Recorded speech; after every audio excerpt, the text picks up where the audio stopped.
kapatid, magandang umaga muli sa ating lahat. Before we start, let's always start in prayer. So let's pray. Sa aming dakilang Diyos, Panginoon, sa umagang ito na pinagkaloob mo sa amin, kami nagpapasalamat muli sa iyo. Nagtipon-tipon mo kami, iningatan, at nakasurvive sa linggo na meron kami. I pray, Lord God, I offer to you, Lord God, itong study namin. Patuloy na manguna ka. Gabayan mo kami ng iyong espiritu sa pag-aaral namin regarding sa hobbies, regarding sa pagtutuunan namin ng mga pansin, ng mga aktibidad, sa mga gawain na ito. Tulungan mo kami, Panginoon, na magkaroon ng mga biblical hobbies, ng mga holy hobbies, na alinsunod pa rin sa aming pagsunod sa iyo. Paano pinakita ni Kristo, Panginoon, yung tamang paglakad. Panginoon, naalay namin sa iyo, mga hobbies namin. Isuko namin ito sa iyo kung ito'y makasalanan. At bigyan mo kami, Panginoon, ng mga hobbies na magpapabanal pa sa amin lalo. Ito ang aming mga hinihiling sa iyo, Panginoon. Hiling namin sa iyo ang karunungan. Hiling namin sa iyo, Panginoon, pagpapakabanal. Hiling namin sa iyo ang kaligtasan sa oras na ito. Ito ang aming samot dalangin sa pangalan ni Jesus. Amen. Alright. Recording na ko eh. Alright, tuloy tayo.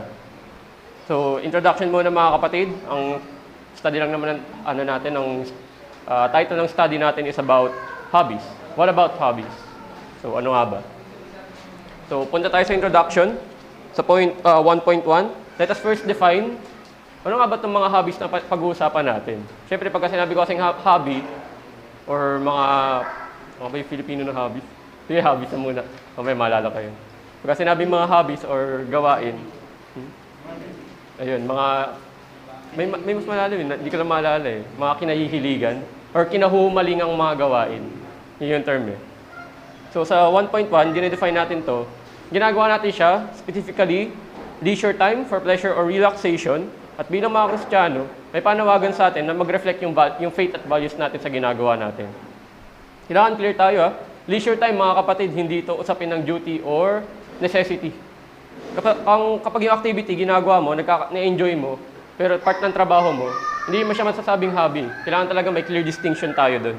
Kasi pagka hindi natin na paghihiwalay kung ano yung mga hobbies mula sa work, may issue tayo doon. Kasi maaaring ang problema, hindi mo alam kung ano yung work, hindi mo rin alam kung ano yung hobby. So kailangan may distinction talaga tayong alam natin. Ay, ito, hobby to, ito, work to. Kasi yun yung kailangan nating iwasan mga kapatid dahil sa isipan natin, itong prone kasi tayo maging workaholic, tapos sabihin natin, hindi, hobby ko maging workaholic eh. So iwasan natin yung ganun. So mahalaga na alam natin yung hobbies natin. Makikita natin sa 1 Corinthians 10 verse 31, so ito yung scripture natin, na magiging main scripture passage natin na pwedeng balik-balikan. So whether you eat or drink, or whatever you do all to the glory of God. So ito yung panawagan sa atin. May command sa atin yung Diyos. Na itong mga hobbies natin, hindi lang ito basta-basta. Hindi tayo pinapabayaan ng Diyos sa larangan ng hobbies. Meron siyang clear at distinct na panawagan dito sa Bible. So, alam na natin kung ano yung definition ng hobby. Ngayon, himay-himayin natin. Ano ba meron sa hobby na to? May tatlong distinction yun eh. Na pwede mong i-categorize sa tatlo. Yung isa, yung mismo activity. Yung activity na point. Yung pangalawang point sa 1.2.2, yung time and energy. And sa 1.2.3, yung tinatawag nating result.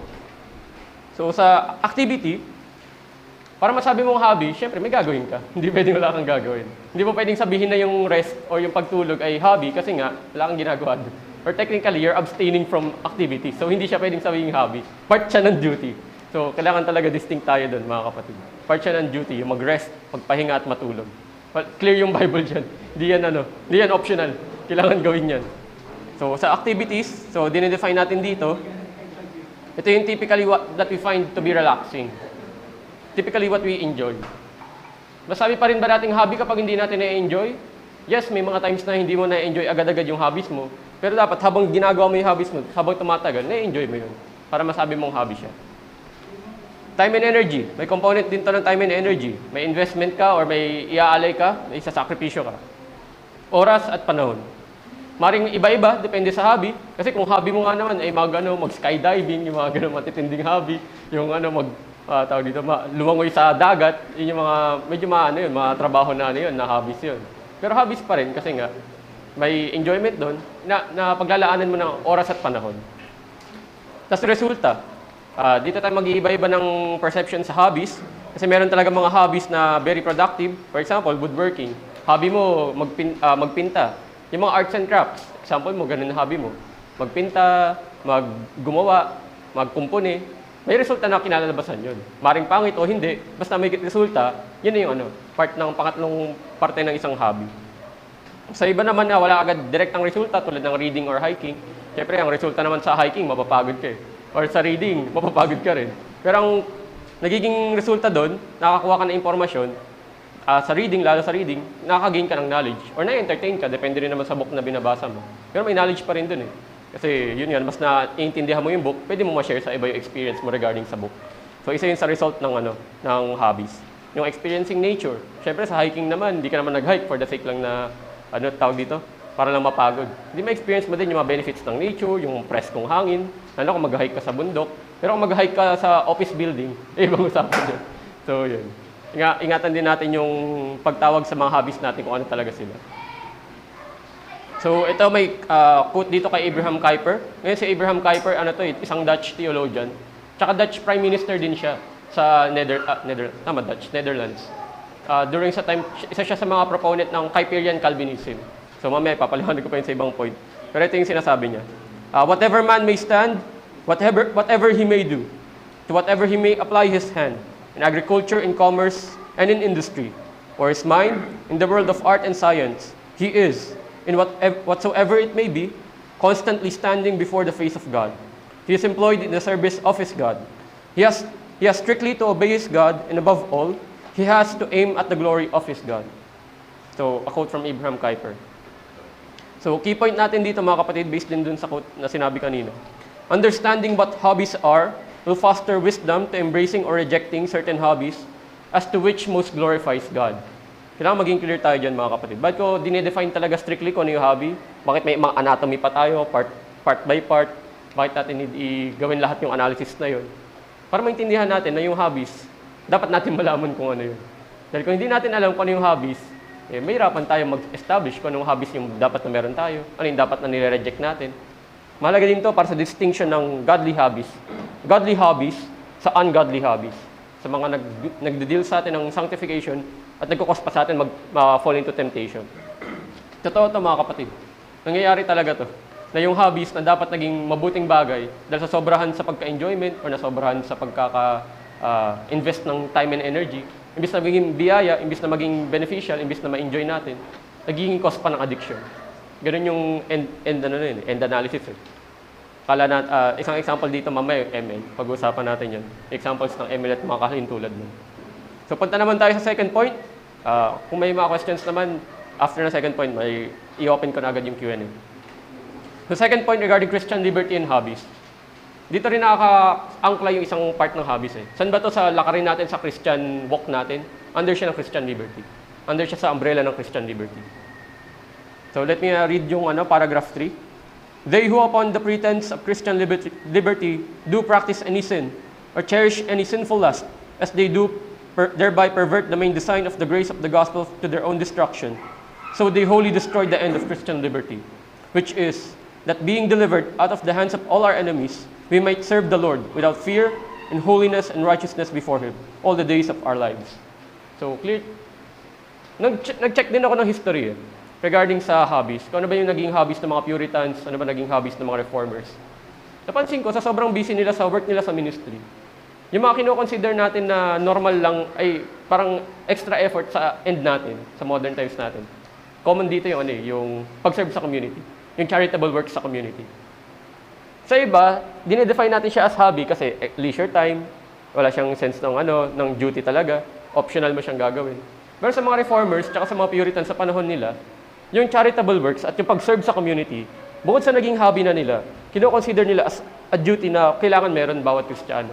May hobby ka talaga na dapat nagsiserve at naglilingkod ka pa rin sa Diyos. May ganun silang sense Hindi ko naman pinupush forward dito na may ganun tayong hobby na may charitable works na mabigat na kailangan talaga committed ka sa panahon na yun. Pero may wisdom dun kung bakit hindi masyadong kinukwento yung mga hobbies na ginagawa.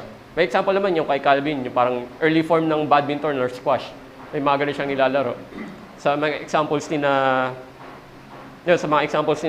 Spurgeon at sa panahon nila, yung may mga drinking sessions sila after ng mga worship, may mga drinking sessions during sa time nila pagka nag-decompress, after ng mga mahabang meetings and conferences, may mga drinking sessions sila. Yun, mga examples ng mga hobbies na ginagawa during leisure time. Again, mag-iingat natin to mga kapatid. Hindi ko pinopromote dito na magkaroon tayo ng mas maraming drinking sessions. Pero kung makakatulong yun para mag-foster ng ng tawag dito, ng social, na pagso-socialize, ng pakikisalamuha sa mga kapatid natin na hindi natin nakakasalamuha, magandang hobby siya na ma-establish. Pero again, may pag-iingat tayo. Sa point 2.2, dito mas napapaliwanag yun. Let us aim for our hobbies to be a reflection of God's grace. Not as a distraction that merely entertains our sinful hearts, but rather as a path that leads to the joy of God, that leads to the joy through God by His means, and leads to the joy by God through His divine works of providence. So ito yung sa point 2.2. Yung Christian liberty na i-exercise natin, mga kapatid, hindi dapat siya mag-lead sa mga hobbies na mas magdidil pa sa atin na mas matinding kasalanan. Nakakalimot siguro sa iba, or sa karamihan sa atin, ako rin personally, nakalimot ako, ay teka lang, yung hobbies ko dapat hindi maging cause ng pagod ko para sa Lord's Day. Kasi nag-enjoy nga ako, may weekends off ako. Saturday tsaka Sunday. Siyempre Sunday, Lord's Day yan. Pero sa Saturday, doon ko ba ibubuhos lahat ng effort ko para mabawi yung na-miss out ko during sa days ko ng work? Mag-ingat tayo sa wordings or sa phrasings na yun, kapatid, kasi pagka sinabi mong need mong bawiin, may pinagkait ba sa'yo during the Mondays to Friday? Yan yung need natin i-examine sa mga puso natin. Pag usapin kasi ng hobbies, dito tayo nag-fall kadalasan sa sin. Dito Saturday, ihahabol ko lahat ng hobbies na na-miss out ko. Yung paglalaro ng, isang example talaga ito, yung paglalaro ng ML, yung pag-travel sa kung saan-saan, yung yung kahit sa pagre-reading din or panonood panonood ng movies, pag binge watch ng mga ng mga bagay-bagay, pag binge watch ng mga shows, ng mga anime. Yan yung mga common na pitfalls sa atin bilang mga Kristiyano. At pitfall din naman sa ibang mga hindi Kristiyano, pero dapat may hatak sa atin to. Kasi kung doon natin ipapractice yung Christian liberty natin, to the point na nagiging detrimental siya sa preparations natin sa Lord's Day, is that still a hobby that we should consider na something holy and pleasing before God, na dapat nating enjoyin? Or baka nagiging na siya, addiction? Kaya doon tayo mag-ingat, mga kapatid, regarding sa hobbies. Key challenge. Are our hobbies an additional avenue for sin? Or is it an additional expression of our private testimony of Him? Example dito kasi kay Paul Lagi bumabalik yung example ko dito kay Apostle Paul. Na tent maker siya. Dahil sa pagiging tent maker niya, nagiging hobby niya yon kasi nga, hindi ko naman sinasabi, lahat ng hobbies dapat pagkakitaan. Hindi naging way para pagkakitaan, masuportahan yung ministry niya. While at the same time, nakikihalubilo siya sa ibang mga unbeliever na tent makers din. Nakapag-proclaim siya ng gospel, nakapag-pray siya sa mga nahihirapan sa mga time na yon, at nakapag-minister siya. Nagiging isang avenue pa yung hobbies niya sa ministry. So, tent maker no? Talaga, Bro Joel. Tama. Amen, bro, amen. So yun. Ingat tayo, mga kapatid. Napakadali lang na maging sinful na avenue. Yung dating napakabuting bagay na pinagkaloob sa atin ng Diyos.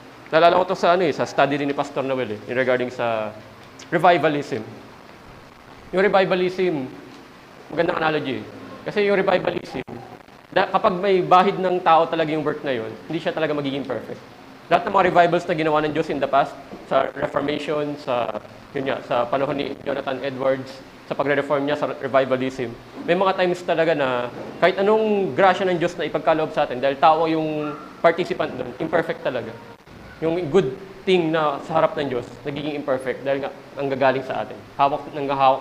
Nahahawakan ng mga kamay natin, nagiging involved tayo. Ganun din sana yung magiging pag-iingat natin sa hobbies. Kahit gano'ng kabuti ito, may imperfections talaga. At kailangan natin iasa sa Diyos yung mga imperfections na yun.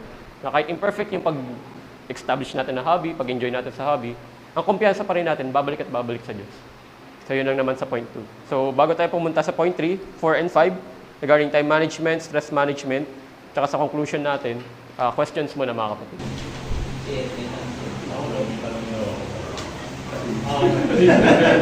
Regarding dun sa kanina to, kasi very interesting sa amin yung drinking session nila first word. After no ano mo yan? Yung sa panahon naman nila, ang naalala ko, mga normal spirits lang naman sa time nila. Kasi yung sa time nila, yung mga spirits or yung mga wine or alcoholic beverages sa time natin, iba yung concentration. More on talaga ang Pwede mo siyang inumin buong magdamag, hindi ka malalasing talaga. Kasi very, very low lang yung concentration. At sa mga earlier pa, kahit sa medieval times din yung mga early reforming fathers, meron mga mas liberal na reforming fathers noon na okay lang talaga yung beer kasi nga, parang yun na yung tubig nila Wala kasi silang distilled water sa panahon nila, mineral water. So mas prone sila magkasakit pagka tubig ininom nila. So may part talaga na na nagiging hobby nila, yung mga sessions na yun, para makapag-socialize. Paano pag sa atin ngayon? Pwede ba may Yung pag very, very careful tayo dyan. Kasi iba na yung usapin na concentrations ng wine at alcoholic beverages sa atin Mas mataas lahat. End of the day analysis, lahat mataas. Kahit simpleng beer lang yan, mataas pa rin yan Pakainom ka lang ng kalahating baso, pwede ka na ma-affected yung judgment mo Sa ibang brethren na strong in faith, na kaya ma-maintain yung self-discipline at self-control, okay lang sa kanila yun. Pero sa ibang brethren na prone talaga na mawalan ng tamang judgment, makainom lang na konti, abay, iwasan na nila. Huwag na nila pagpumilitan kasi nga, magiging cause pa ng sin Di ba? So yun. May provisions tayo sa weaker brethren, may provisions tayo sa stronger brethren. Pero by the end of the day, dapat ang purpose pa rin sa lahat ng drinking sessions na yun. Yung pagsa-socialize. Socialism tuloy. Yung pagsa-socialize. Para patuloy na makapag-build ng fellowship, makapag-build ng rapport sa isa't isa. So yun. Other questions, brethren? Wala si Paul. Socialism. Pero hindi naman galit na galit socialism pa. Ay, siguro, ayun. So, meron bang makasalanang hobby? Or depende yun, kasi napakita ko yung ang hobby ba ay may simple hobby, may body hobby, or hobby lang siya as is? Tayo yung paano siya magiging simple hobby, paano siya magiging yun ang siya. Dito na kasi ilalatag natin yung prudence tsaka wisdom. Yung tamang pag-iingat tsaka yung pagkapit natin sa ebanghelyo tsaka sa salita ng Diyos. Categorically, brethren, kung titingnan mo as simple analysis sa lahat ng hobbies, dapat lahat ng hobbies natin immoral. Immoral yan in their very nature. Kasi activity lang, sa pinto ng activity gawain. Pero nagiging moral na siya, may moral essence na yan, kapag yung gawain mo, papaloban na ng purpose, tsaka papaloban na ng means or methodologies. Medyo nagiging complex, no? Pero ang pausapin kasi natin dito, hobby. Sa Bible, wala naman clear na sinabi, itong hobby na to, may law tayo dito laban sa hobby na ganito. Pero sa mga Israelites, meron silang command sa Old Testament na meron mga specific laws silang susundin na parang hobbies. Parang lang. Na parang hobbies. Na pag gagawin nyo to sa free time nyo, iwasan nyo to. May ganun So doon pa lang, may sense na agad tayo na yung hobbies na pinapaloob natin ng mga gawain or mga activities, may moral sense talaga. Depende sa purpose. Anong mga clear examples natin dyan? Gambling. Meron ba talagang gambling na masasabi natin na naging beneficial siya for the gospel works? Tingnan natin isang hobby, yung pag-study ng budgeting. May hobby ka about financial education or financial management. Pwede natin mo-consider na hobby yun kung di ka naman talaga bankero or accountant, pero gusto mo matuto regarding finances. Financial management, hobby din siya. Nakakatulong ba to? Mas marami bang natutulungan sa ebanghelyo yung financial management, yung pag-develop doon kumpara sa gambling? Diyan na natin i-weigh mga kapatid. Dito mas nagiging firm yung belief ko dito. Siyempre, di ko naman pinipilit sa iba to. Na meron talagang mga activities na pwede nating iwasan habang buhay natin. Hindi siya magiging sagabal sa atin. Kahit sabihin natin may enjoyment tayong pwedeng ma-derive. Example na yan, yung gambling. Minsan nagiging example na rin dito yung yung online games or online video games. Nagiging issue na siya sa atin sa modern times natin mga kapatid kasi ang dali niyang gawin, pero ang hirap niyang iwasan. Yan yung masasabi ko, brethren, na kailangan natin mag-exercise talaga ng wisdom and prudence. Hindi nawawala yun. Kailangan natin mas kumapit sa ebanghelyo at sa mga gawain na yun. Dahil yung something na immoral, may moral sense to kasi yung purpose nga behind it. So yun ang naman ta. So proceed na tayo mga kapatid? Or may pahabol pa? Sige, pas. Yung distinction ng vice siguro sa hobbies.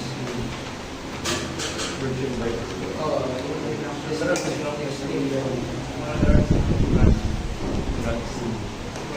yung hobby nila pag session, mga gano'n. Oo, I mean, paano mo siya i-distinguish yung vices and versus hobbies? Vice ay vision. Yun din, yung isang number one Kasi yung iba, nag-start ka na sa hobby. Tapos, parang nag-limitation. Excessive hobbies ba yun? doon na doon na papasok pas yung yung distinction din ng hobby sa addiction at hobby sa sa tawag doon, sa excessiveness. Mas parang pag-bisyo, addiction. Prone sa addiction. Ang syempre lahat naman ito yung rin yung need ko palang pag-usapan naman later on. Pero hindi din natin ma-establish brethren. Pagka yung hobby excessive na, doon na pumapasok sa realm ng addiction. Isang magandang way din malaman kung yung hobbies dapat mo bang i-pursue or hindi. Prone ka ba ma-addict doon? Prone ka ba na kapag ka may hobby kang ginawa, madali mo ba itong mabibitawan or hindi? Magandang test yun sa atin personally, sa convictions natin at sa discipline natin at sa self-control, lalo na sa self-control. Kasi kung ikaw, sabihin natin social media, nag-open ka ng Facebook, binuksan mo lang siya 5 minutes for the sake of updates, for the sake na makapag-message, makapag-update, tapos nabitawan mo na, hindi ka prone sa addiction doon. Pero pag binuksan mo lang siya 5 minutes, tapos di mo na malayan, 30 minutes ka na nag-i-scroll, may need i-re-examine doon, brothers. So, example yan sa social media. Sa mga vices kasi given na yan eh. Huwag ka uminom ka ng maraming alak, tapos hindi, at di mo na pipigilan sarili mo. Kailangan may ibang brother ka na accountable ka para pigilan ka doon. Doon papasok yung part ng natin, community of saints eh. Wala namang usapin ng walang problema sa alak sa kape. Natanong yung percentage eh. Hindi pala delikado sa alak sa kape. Ingat tayo mga kapatid na yung hobbies natin. Gandhi ang gandhi. Ayaw mamaya maladaanan nga natin yung gusto na pagdilatan dito. So, punta na tayo sa third point. Ayan, masasagot din additionally pa yung question. Eh.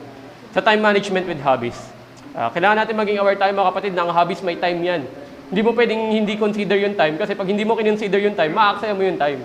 Yan yung prinsipyo dun eh. Kaya mahalagang may anatomy tayo ng hobbies. So, nakakuha na natin kung ano yung hobby. May definition na tayo.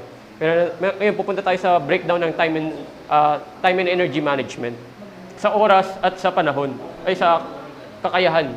Or sa effort. Kalimutan na yung Tagalog na. So yun, isa-isayin natin. So sa ng time management with hobbies, key principle dito, we need to maintain a balance between our hobbies and our other responsibilities. Mahalaga kasi ito dahil tinawag tayo ng Diyos na maging stewards, maging tagapangalaga ng oras na pinagkaloob sa atin. At ang kapalpakan sa pangalaga ng oras natin, kahit sa mga simpleng responsibilidad natin, kasalanan na yan sa harapan ng Diyos at kailangan hingan ng kapatawaran. Makikita natin sa scriptures, yung pwede magbasa. Ephesians 5 verse 15 to 16, si Ito na yan. si Arwin. Wala siya. Ayun na. Okay, basahin mo ngayon Ephesians 5 verse 15 to 16 sa ilalim ng point 3.1. Look carefully then how you walk, not as unwise, but as wise, making the best use of the time. Because the days are evil. Ito, babalik tayo sa example. Clear na nagsalita yung scripture. May wisdom ka na need i-exercise pag may hobby ka. May time ka na need i-exercise pag may hobby ka. And the failure to do both ends, to exercise wisdom and to exercise your time wisely, sin na yun, brother. Hindi na siya questionable. Sin yun. Pero hindi ko naman binibigay lang sa atin to para wag na lang mag-hobbies para hindi mag-sin. Kasi may gano'n naman na extreme response eh. Ang response natin dito, ma-enjoy pa rin natin yung hobbies kasi galing pa rin yun sa Diyos. Biyaya yun. Yung hiling sa atin ng Diyos, yung mas maayos at mas magandang pag-exercise ng hobbies para mas lalo natin siya manuwalhati. Kasi deserve niya yun. Dahil siya yung Diyos na nag-provide ng hobbies, enjoy natin to the best of our abilities. Na pinagkaloob pa rin ng Espiritu. Ito yung key distinction, or hindi pala key distinction, key application niya. Set important boundaries and limits to protect the hobby from overconsumption and becoming a sinful distraction. May prinsipyo ito sa economics eh. Natawag sa prinsipyo na yun sa point under ng 3.2, the law of diminishing returns or the law of diminishing marginal returns. Ang ibig sabihin lang nito, the more time and energy is invested in a hobby, dito yung full economic definition niya. The more time and energy is invested in a hobby, the satisfaction gained from it decreases. Paano natin nasasabi itong prinsipyo na to? Kasi sa pabrika, punta muna natin sa original definition niya. Kapag kami ginagawa ka, sabihin natin na ballpen, Hindi ibig sabihin, pag nagdagdag ka ng 5 makina, may 5 makina ka na, gumagawa ng tigwa 100 na ballpen sa isang araw. Hindi ibig sabihin na pag nagdagdag ka ng, sabihin natin, 10 makina, laging 100 pa rin yung magiging outcome. Ay, dagdag 200. Minsan ang issue kasi doon, yung dinagdag mong makina, iba pala ng brand or may sira. So, hindi siya ibig sabihin na magdagdag ka lang, ibig sabihin, mababawi mo yung dinagdag mo. Same din sa hobbies. May diminishing return, brothers. Hindi ibig sabihin na nagbabasa ka ng Bible for 8 hours, same yung magiging understanding mo kung nagbasa ka lang din ng Bible ng 4 hours. May ganung konsepto eh. Hindi ibig sabihin na nag-ML ka, example, nag-ML ka ng 4 hours, same yung enjoyment mo kung mag-ML ka lang ng 1 hour. May dito, may wisdom na pinagkakalog sa atin yung Diyos dito eh. Bakit natin iniiwasan yung overconsumption? Kasi yun nga, pwedeng maging cause na addiction. Pangalawa, pwedeng mawala yung joy mo dun. Pwede ka mawala ng enjoyment dahil nasasobrahan ka na sa hobbies mo, na nagiging work na siya. Kaya may distinction tayo ng work tsaka hobbies. Kasi ito sa work, defined, 8 hours ka mag-work. Dito sa hobbies, hindi siya dinedefine kasi depende sa'yo kung gaano mo ma-enjoy yung hobby. Pero kasi may example, yun nga, yung sa paglalaro ng ML. Bakit kailangan mo laruin siya ng 8 hours para masabi mo na enjoy mo siya? Bakit di pwedeng 1 hour lang? Tapos yung ibang mga hours mo, ilipat mo sa ibang mga hobbies na beneficial din at fruitful din. Ito rin yung question ko pabalik. Bakit mo nine-neglect yung ibang magagandang hobbies? For example, physical exercise. Isang example din, yung sa financial management. Hobby din kasi yun eh. Minsan yung pag-set ng budget, yung pag-set ng, ng mga financial goals, goal setting. Minsan hobby din yun eh. Hindi lang natin napapansin kasi nga, parang mukha siyang duty. Pero labas na kasi ng work yun eh. Yung isang example din na hobbies na minsan nakakaligtaan, na maganda meron tayo. The hobby of reading. Or the habit of reading. Yan yung common na nakakaligtaan eh. Madali lang magdagdag ng hobby of playing ML, the hobby of playing online games. Madali lang magdagdag yung paglalaro ng mga sports. Madali lahat yun idagdag eh. Pero bakit yung itong mga hobbies na to na napakalaki na pwede maging value sa'yo for every hour of effort na nilalagay mo, wala sa atin. So that's a key challenge din, no? Hindi ko na nilagay. Pero ayun, exactly point na lang. Yung mga ganitong hobbies, they should not be neglected. As these are a gift from God that grants us enjoyment, especially kung in-exercise natin in moderation. Diyan yung keyword eh, moderation. Yung mga magagandang hobbies, wala tayo. Pero ibang hobbies, meron tayo. Tapos magreklamo tayo sa Diyos. Wala na akong energy para sa Lord's Day. Wala na akong energy para makipag-fellowship. Wala na akong energy para magawa yung duty ko. Dapat i-ayos natin yung priority natin, mga kapatid. Yung mga magagandang hobbies, prioritize natin. Yung mga hindi magandang hobbies, i-reject na natin. Doon na tayo sa pinaka-best na hobbies na pwede sa atin. Kung di tayo aware kung ano yung mga yun, again, balik tayo sa definitions, at tingnan natin yung mga examples of the saints. Examples of mga fellow brothers natin na may mga magagandang hobbies na pwedeng tularan, na pwede natin i-adapt. Maging tayo, doon natin i-exercise yung pagiging community of saints natin para maggabayan, magkaroon ng pag-iingat sa isa't isa sa usapin ng hobbies. So yun yung sa point 3, regarding sa time management with hobbies. Punta naman tayo sa point 4 regarding stress management. Yun naman talaga yung point ng hobbies natin. They should be a good outlet for relaxation and enjoyment. Philippians 4 verse 6 to 7, do not be anxious about anything, but in everything, by prayer and supplication with thanksgiving, let your request be made known to God. And the peace of God, which surpasses all understanding, will guard your hearts and your minds in Christ Jesus. Kaya ako sinasabi talaga yung hobby ng reading, isa talaga ito na dapat fundamental sa ating lahat. Kasi diyan tayo bilang mga tao ng Diyos, bilang mga tao ng Kanyang salita. Kung wala kang hobby or habit of reading, ano ka? Ano yung pinapapalit mo sa hobby or habit of reading? Na pwede mo masabi na kayang ma-overcome yung place niya. Hindi ko naman sinasabi sa lahat ng brethren na magbasa kayo araw-araw ng 4 hours. Maganda kung kaya natin gawin yun para sa sake ng gospel. Pero kung mga 1 hour lang, 30 minutes, daily. Okay na yun. Kung kaya mo lang 15 minutes na daily reading, pwede pa rin yun. Kung hanggang saan mo sa kakayahan mo, lalo sa mga weaker brethren natin. Just 15 minutes daily para ma-enjoy mo yung salita ng Diyos. Makapag-relax ka sa salita ng Diyos. Bakit hindi? So yun. Ilapit natin sa Diyos yung mga hobbies natin. Ito rin yung point na re-remind sa atin sa Philippians. Pinagpipray ba natin yung mga hobbies natin? Ina-examine ba natin yung mga hobbies natin? So, yun yung additional challenge sa atin, brothers. Sana magamit yung mga hobbies natin para makapag-decompress, mabawasan yung mga stress natin sa pagtatrabaho dahil alam natin yung hirap sa pagtatrabaho, sa mga naghahagilap din ng trabaho, yung stress din doon. Maganda may mga hobbies tayo. Lalo na yung mga hobbies na nakapag-socialize tayo. Huwag natin bitawan din yung mga ganung hobbies. Kasi mahalaga yun eh. Maganda yun. Sa 4.2, sa point 4.2, Determining a hobbies to add to your personal walk is simple. Isa rin tong additional category na pwede nating tingnan. It simply needs to be aligned with the joy and peace that God provides through Christ Jesus.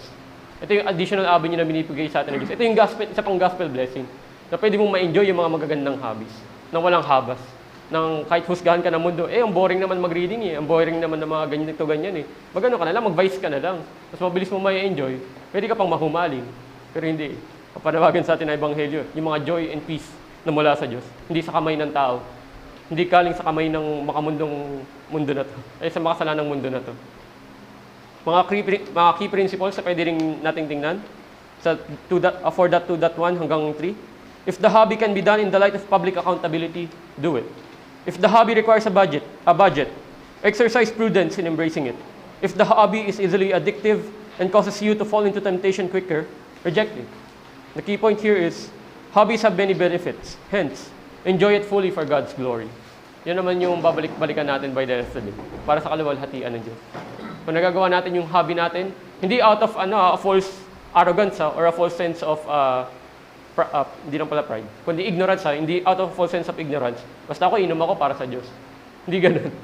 Ang purpose pa rin, para sa mga additional niyang pinagkaloob sa atin na paglakad. Hindi ako umiinom kasi gusto mo kapag-fellowship sa brethren para sa kaluwalhatian ng Diyos. Wag sana mawala sa atin yun. Kaya ako maglalaro ng ML, hindi dahil lang para mag-distract ka sa araw mo, dahil na-stress ka sa araw mo, kundi para makapag-enjoy ka, ma-develop mo yung skills mo sa laro, para mas makasama ka ng ibang brethren. May ganun lagi dapat nahatak sa atin. Hindi pwedeng mawala yung sense na iluluwalhati natin yung Diyos. Kahit sa simple pagbabasa ng Bible, nagbabasa ka lang ba talaga ng Bible dahil napipilitan ka, dahil sinabi sa'yo ng kapatid mo, magbasa ka ng Bible. Or ginagawa ba natin to out of a sense of glorifying God? That is siguro masasabi ko, yung point ng mga Puritans sa atin. Pag sinasabi nila na, let your prayer become as breathing, na kusa na sa'yo mag-pray. Let your reading be as if you're eating the food na kinakain mo araw-araw. Dahil yung pagkukusa natin sa buhay na yun, sa buhay na ilalatag natin sa Diyos, ina-aim to glorify God. Even in our simple hobbies, whether they be very high-level hobbies, low-level hobbies, all the hobbies, kailangan magpasakop siya, magpailalim siya sa kaluwalhatian ng Diyos. Katulad sinabi kanina ni Abraham Kuyper, sinabi kanina ng ibang mga reformers and mga Puritans. Lahat yan, dapat magpasakop yan sa Diyos. Dahil doon natin matatamasa yung mga benepisyo na gusto rin ibigay sa atin ng Diyos. Pero dahil nga sa kakulitan natin, sa kasalanan natin, hindi natin matamasa. Kaya balik pa rin tayo kay Kristo. Balik pa rin tayo sa trono niya ng awa, grasya at biyaya. Kung nahihirapan tayo mag-exercise ng magagandang hobbies, then kumapit tayo sa Diyos, lumapit tayo sa Kanya. At kung na-exercise natin ng tama yung mga hobbies na yun, maluwalhati palalo yung Diyos. I-preserve niya tayo para ma-maintain natin yung pag-enjoy sa mga mabubuting hobbies. So yun lang naman yung regarding sa time and stress management. I hope brothers, na meron tayong mga hobbies na paglalaban natin hanggang sa kaluwalhatian. Lalo sana maging yung hiling ko rin sa inyo mga kapatid, no? Yung hobby of reading, the habit of reading. Huwag nating isusuko yan. Kung wala tayong habit of reading, establish mo na ngayon. Ano pa hinihintay mo? Kasi paano mababasa yung salita ng Diyos kung wala kang habit of reading? So yung hobby of reading mga kapatid, yun yung hiling ko sa inyo.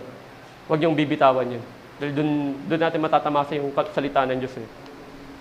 So sa conclusion, sa part natin, sa end part, bago tayo tumalon sa discussion, basahin ko na lang yung mga points na.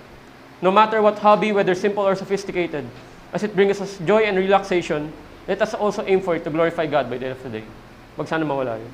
Our hobbies must serve a greater purpose in our spiritual walk, in helping us draw near to God, tulad na nasabi ko kanina, in helping to appreciate the beauty of His creation, kasi gift yun and in enabling us to serve others with our God-granted gifts, skills, and talents. Yun nga, sa aspect ng socializing. Kasi minsan doon lumalabas yung mga prayer request ng brethren dahil na nakapag-socialize kayo. Dahil sa hobby. And lastly, our hobbies are but imperfect glimpses of the future that we will have in eternal glory. Pwede natin ma-imagine, no, na baka itong mga earthly hobbies natin, yes, imperfect, yes, gift pa rin sa Diyos. Sa kalangitan, sa intermediate state, sa pagkakasama na natin yung Diyos, mapaperfect na rin yun. Yung mga hobbies natin, pababanalin na yung Diyos. Ini-imagine ko to kasi ito yung ini-imagine ko sa heaven. Na bukod sa ginagawa natin sa Lord's Day, through spiritual songs, prayers, and glorifying God, bali ba natin? Baka may mga hobbies pa sa langit. We don't know. Pero pwede natin maging hope yun. Kasi ginagawa natin yung hobbies dito ngayon. And kahit imperfect reflection siya, pwede rin na may hobbies tayo sa langit, balang araw. Just something of an afterthought, mga kapatid. Not something directly quoted from scripture, pero pwede natin ma-imagine na possible. So, dito sa discussion questions, kung wala naman kayong questions, ito yung questions natin. Pero bago tayo tumalon, question. May dalawa akong question. Una dun sa Christian liberty and habits. Mention mo doon na yung Christian liberty is exercise and manifested through the habits we do. So pwede ka po magbigay ng any practical na kasi general yung approach mo dun sa point ko regarding Christian liberty and habits. Any practical lang na paano natin masasabi na yung Christian liberty and exercise through the habits na ginagawa natin. Second question ko is, possible ba na mag-cause ng maging dogmatics tayo yung habits natin ay nakita natin siya by its definition and biblical principle. Possible ba na ito ay mauwi doon sa pagiging dogmatics natin in the sense na yung habits ay hindi na natin na demonic or sinful pagka hindi natin pag hindi rin tayo naging paingat sa approach natin kung sa mga habits o doon na natin sa sumunod yung iba regarding doon na kayo lalaki sa iyo. So ano yung mga possible talaga Yung sa usapin ng sa first question, sir, pag sinabi kasing Christian liberty at pag-exercise ng hobbies natin, dito tayo nagiging wise na kung makakatulong to sa lakarin natin sa Kristyanismo, yun yung mga hobbies na i-embrace agad natin. Parang maganda siyang benchmark eh. May benchmark na agad tayo. Ito, may Christian liberty ka, pwede mong gawin yung mga bagay na hindi naman kasalanan, pero ano ba yung magmamaximize ng time and effort? Maganda kasing, possible kasi ito na question sa isang bagong Kristiyano eh. Ngayon, bagong Kristiyano na ako, dati ako may mga addictions, ano yung ipapalit ko sa mga addictions ko? Pwedeng ano siya, pantugon siya sa ganong kapatid eh. At kahit sa iba ring mga kapatid na wala naman addiction, pero naghahanap ng hindi naman pag-aaksayan, kundi paglalaanan ng oras tsaka ng panahon nila, ng effort nila. Ano example nun? Yun nga. Kung wala kang hobby of reading, simulan na. Kasi based pa lang sa analysis natin sa hobby of reading, madami siyang benefits kumpara lang sa simpleng paglalaro ng ML. Pero hindi natin sinasabi na yung ML masama. Kasi sinasabi lang natin, may level dito eh. May categories yung mga hobbies natin na dapat tingnan. Kadalasan pa ako, ano pa yung hobby na pinaka-beneficial, yung pa yung pinaka-mahirap sundin.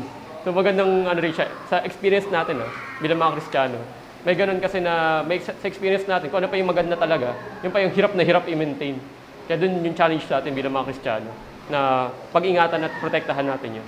Yun yung regarding sa Christian liberty. Again, sa mga weaker brothers natin, kung ikaw ay mahilig nga naman talaga sa mga ganung gawain, sa paglalaro, kasi yung games, hobby pa rin naman yun eh. Iwas-iwasan din natin kasi baka mas madaling maging sagabal yan kumpara sa reading. Mas maging sagabal yan kumpara sa exercise. Mga exercise, pag napagod ka na, di mo na pwede pagpilitan yung pag-exercise mo kung may hobby of exercise ka eh. Pero kung may hobby of playing online games ka, be very, very careful, be very, very wise sa pag-exercise ng mga ganung hobbies. Dahil sa liberty, nagiging sin na pala, hindi na pala liberty. So yun yung sa number 1. Ano rin sa second question? regarding dun sa possible ba na yung pagiging by definition ng habits natin ay mag-cause na ma-attract tayo or mag-cause tayo kung magiging dogmatics na nagiging iba rin tingin natin ng mga habits. Pagka hindi rin tayo naging maingat, kung ano namin ito titingnan in a biblical or spiritual way, possible ba na mag-cause din sa atin mag-cause tayo sa ganung situation na maging dogmatics tayo. Every time na mayroong umahit na tayo ginagawa ng habits nila, so simple yan. So, maging tayo, maging dogmatics naman tayo. Possible kaya? May mga ganun kaya tendency? Hindi lang possible, kuya. Yun talaga ang nagiging tendency natin. Hindi lang siya possibility na huhusgahan mo. Yun nakakatakot, huhusgahan mo agad kapatid mo kasi may hobby siyang ganito. May hobby siya na, ano ba yung mga example ng hobby? Ito, siguro magandang example niya. May kapatid ka nakita mo, may hobby of gambling siya. May hobby of gambling siya. Hindi naman sa physical na pera. Sabihin natin, nag-online poker siya na, nalaro lang Hindi yung pinaka, may ganun siya may online poker siya. Mahilig siya manood ng wrestling, tsaka hindi man wrestling pala, ng MMA or boxing. Yung mga hobbies kasi na ganun, yung mga entertainment, yung panonood. Or mag-binge watch, may tendency siya mag-binge watch siya ng mga shows na umaabot ng 8 hours sa isang araw. 12 hours sa isang araw. Doon na papasok yung natin, yung charitability natin at yung pag-minister natin sa isa't isa. May tendency talaga tayo maging Pharisee kasi yung ginagawa nating hobby, bakit hindi nila ginagawa? May ganun eh. Pero panawagan sa atin, hindi dahil sa ginagawa mo, ipagpupumilitan mo, Kundi dahil nakita mo na naging biyaya sa'yo ng Diyos yun, ipamalita mo yung naging biyaya sa'yo. Hindi yung ito yung ingatan natin mga kapatid, no? Para mapatay yung sense of arrogance na yun. Tingnan mo na hindi mo deserve yung mga magagandang hobbies. Tingnan mo na hindi ka deserve na nagbe-beneficyo ka sa mga hobbies mo. Kaya kailangan mo siyang i-share sa iba. Yung naging benefit sa'yo, yung naging kabutihan sa'yo ng Diyos doon. Para sila din. Makinabang din sila sa grasya at awa ng Diyos. May iwasan natin pagiging Pharisee din. Pharisaical or pagiging dogmatic. Pharisaical. Kung pray din natin yung mga kapatid natin. Wag na mawawala yun. Lalo sa mga ganyang usapin. Kasi details to eh. Usapin to ng details eh. Usapin to ng technicalities. Usapin to ng pagmi-minister mo. At dito papasok yung labor. Kaya kailangan pag-ingatan natin na wag natin pagpumilitan sa iba kung alam natin na weaker brother siya. May pag-adjust sa end natin at may pag-adjust din sa weaker brother na makinig sa wise counsel. Kaya hindi siya ganun kadaling pag-usapan. Madali siya pag-usapan ngayon theoretically. Pero pagka nakikisalamuhan na tayo, doon na lalabas yung mga struggles natin. Na dapat iasa pa rin natin sa Diyos para sa pagtugon. So yun naman sir, yung tugon ko. Salamat sa Diyos. May dalawang questions bro kung kaya mo. Si Lord Jesus ba merong hobby? Tapos next question, follow-up doon. Lahat ba ng Christian or lahat ng tao required na magkaroon ng hobby? At least in the modern man or modern age. How does it differ from rest and recreation for you? Sige, simulan ko muna kay Jesus Christ. Hindi naging clear talaga yung scriptures na may hobby talaga, yung modern term natin ng hobby. Kasi pwede kasi sa kanila yung paglalakad pa lang, imagine mo sa time ng mga Israelites, yung paglalakad during the Sabbath, kino-consider na as work.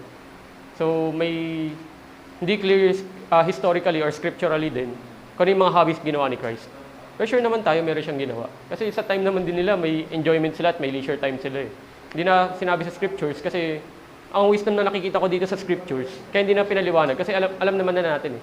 May natural sense na tayo kung ano yung mga hobbies na meron tayo. Kaya hindi na ginamit na example pa si Jesus Christ kasi yun yung norm na ginagawa natin. Yung nagpapakasasa sa vice, na addict.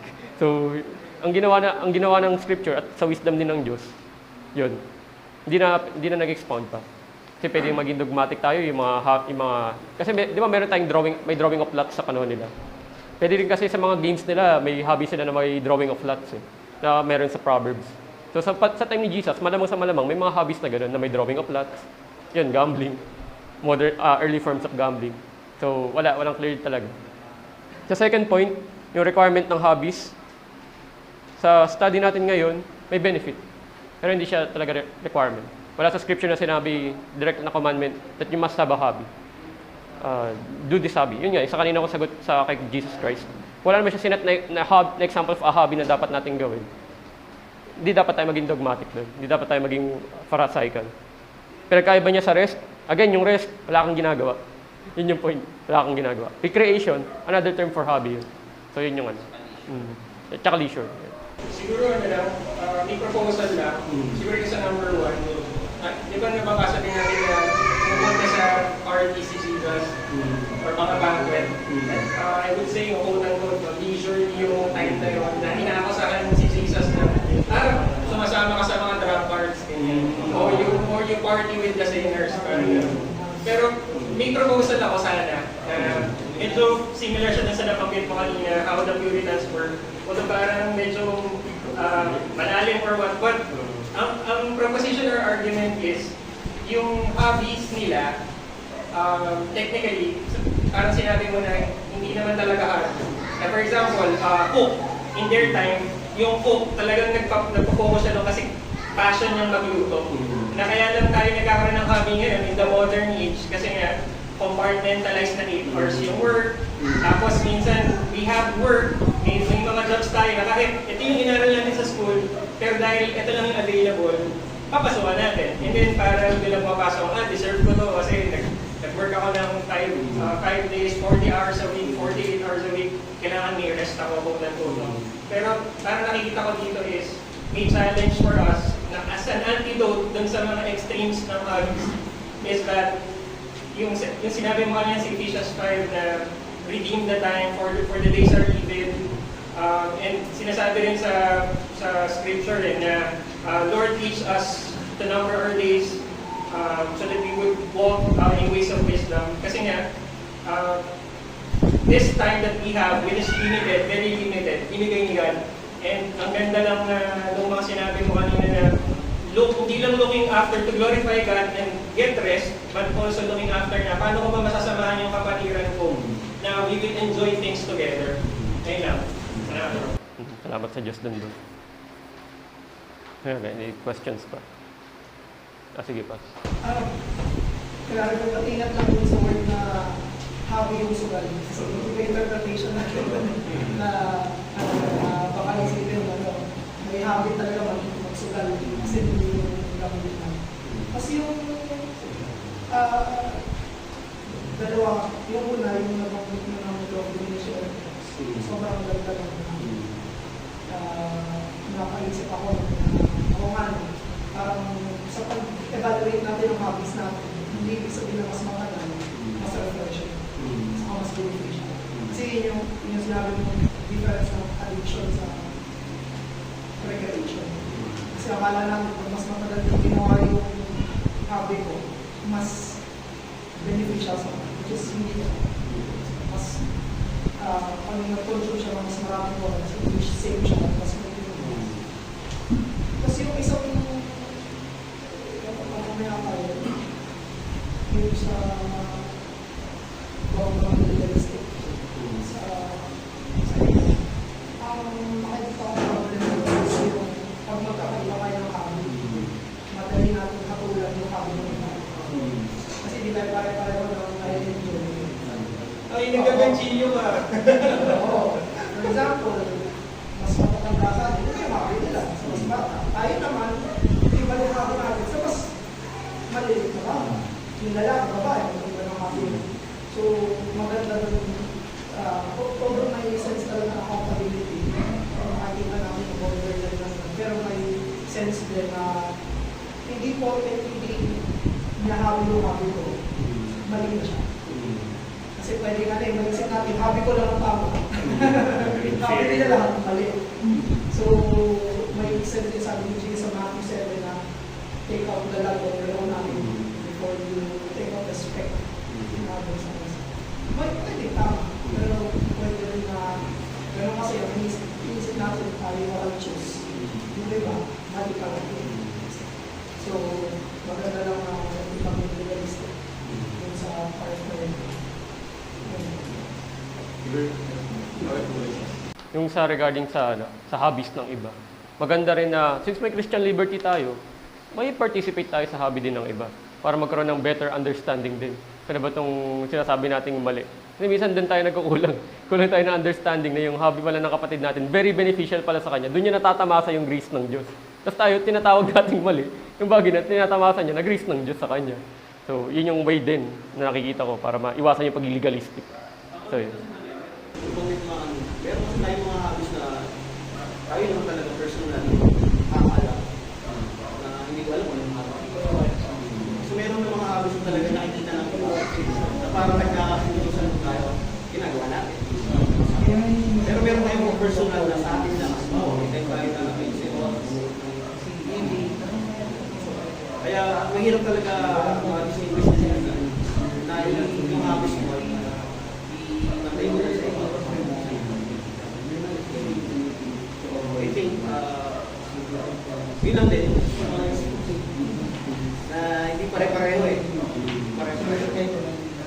Ito na meron.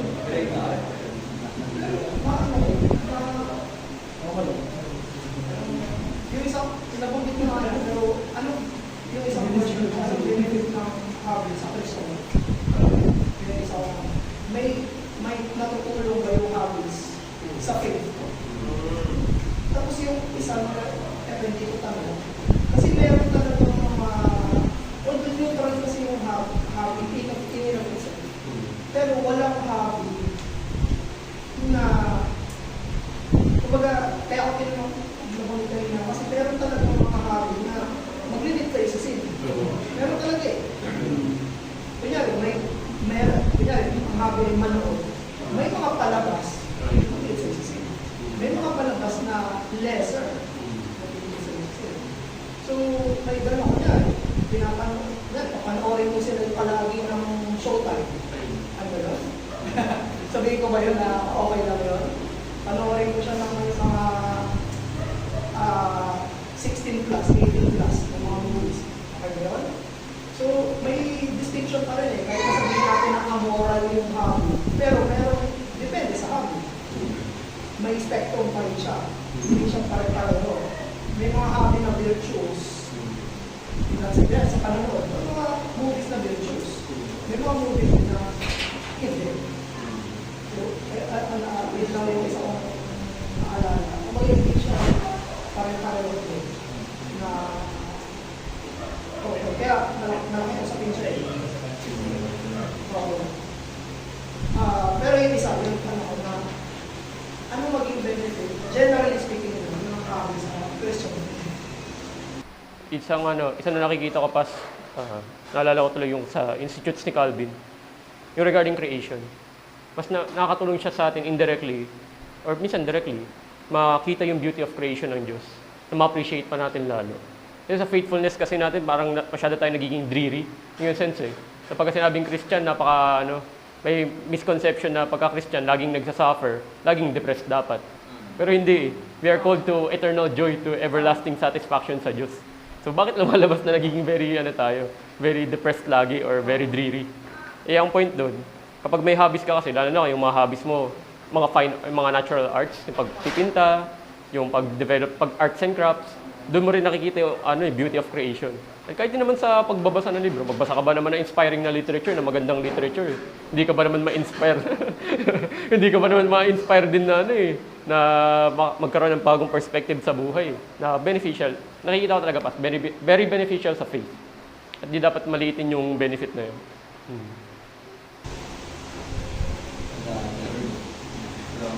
Yung sa hobbies ni Christ, siguro pwede lang tayo talaga mag-speculate or mag-observe kung ano yung nilatag ng scripture. Pero kagaya nun, nagkaroon siya ng best friend, si Lazarus.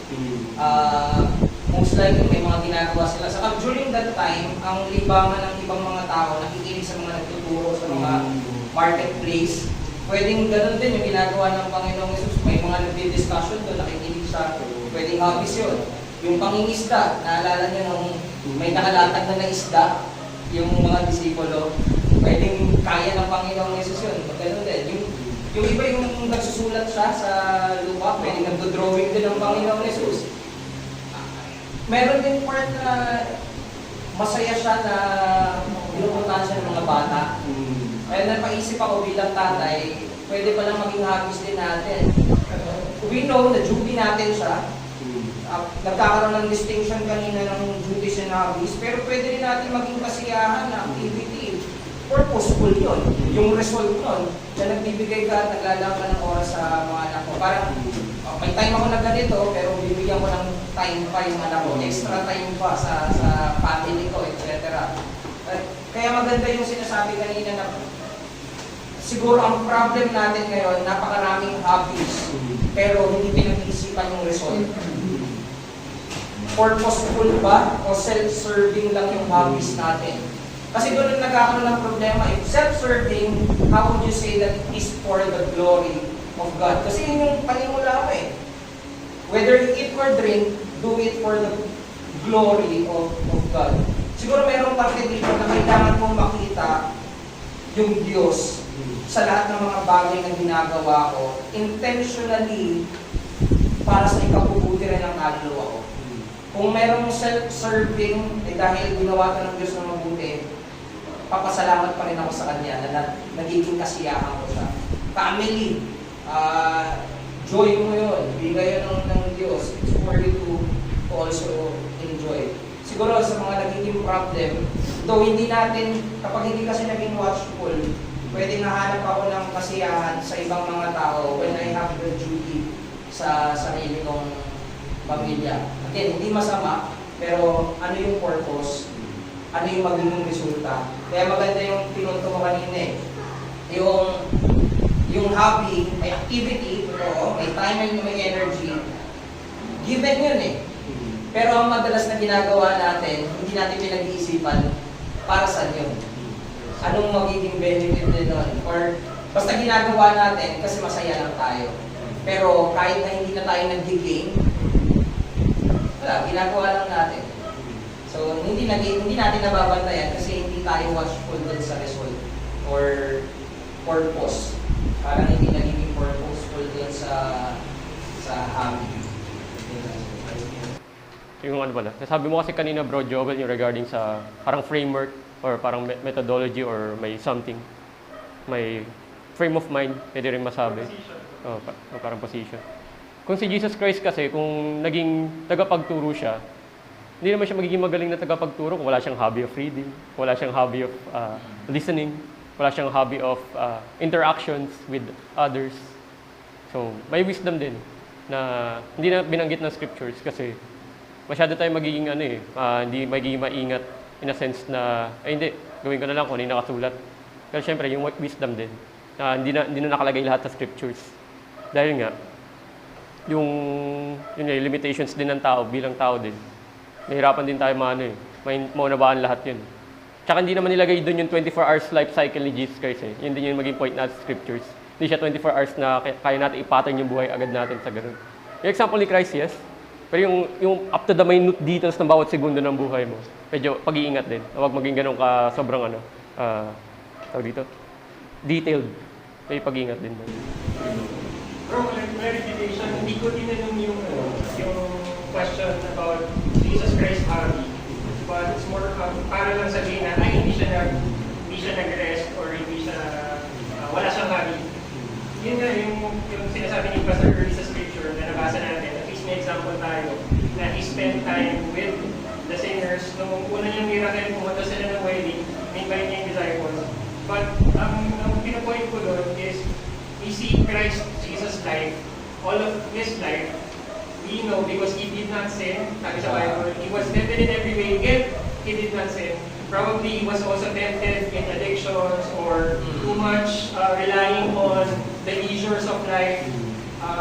But more of it's a call na this is the example of Jesus. Na I believe the disciples are also following, Apostle Paul is also following na all of his life was focused to his Father, to honor his Father, and hopefully us, the church will also be doing the same.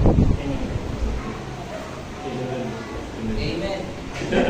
Ayun. Yung yung pahabol na rin, siguro yung reflection din dito. May realidad talaga na we will all face addictions. Medyo medyo dagdag na lang sa scope ng hobbies. Siyempre, nahihirapan na tayo mag-decide kung anong mga hobbies yung meron dapat sa buhay natin. Maging pag-iingat din natin na kailangan natin magsuko ng addiction kung meron man tayo. Maring hindi man full-blown, maring personal lang, pero meron yan.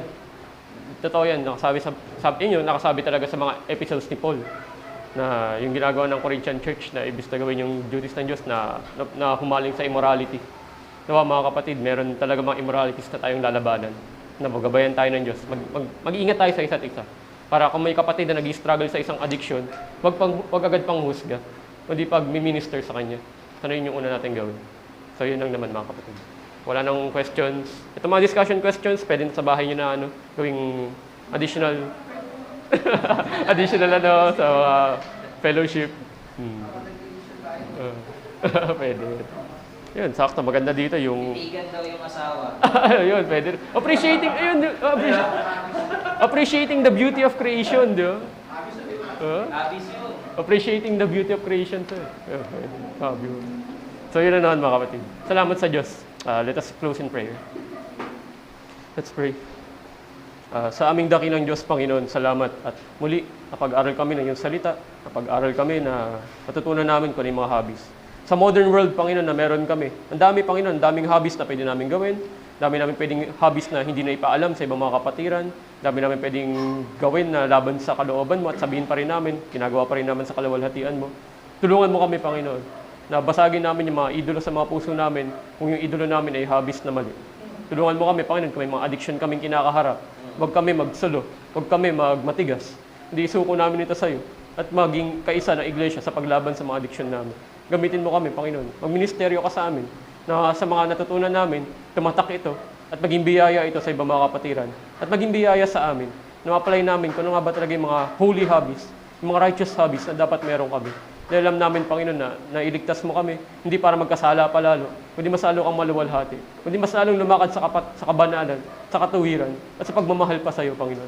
Tulungan mo kami, Panginoon, na ma-establish, Panginoon, yung mga magagandang hobbies, kung wala pa kami nito, at sa mga hobbies na meron kami na dapat namin pag-ingatan, tulungan mo kami, Panginoon, sa kamay mo, sa paggabay ng Espiritu, na ma-maintain yung mga hobbies na yun. I pray, Lord God, for each and every one of us, Panginoon, na sa iyo pa rin tumingin, na ang maging purpose ng lahat ng hobbies namin is to glorify your name, to glorify your goodness, to glorify your majesty, Lord God. We thank you, Lord. Salamat, Panginoon, dahil meron kami mga biyaya ng mga hobbies na ito. Hindi tulad sa ibang, minsan may mga tao, Panginoon, na wala na talagang hobbies kasi ang daming ginagawa nila sa trabaho nila. Ingatan mo kami, Panginoon, na huwag ma-burnout, na huwag ma-stress na sobra sa mga trabaho namin, at makapaglaan pa rin ng oras sa mga hobbies namin. Maraming salamat, Panginoon, sa kabutihan, sa pagmamahal mo, at sa biyaya ng iyong salita. Salamat sa lahat ng ito. Ito ay nilalapit namin sa iyong banal na harapan. Sa ngalan ng aming dakilang Panginoon na si Jesus. Amen. Amen. Yun lang naman mga kapatid. Salamat muli sa ating study. Salamat sa Diyos.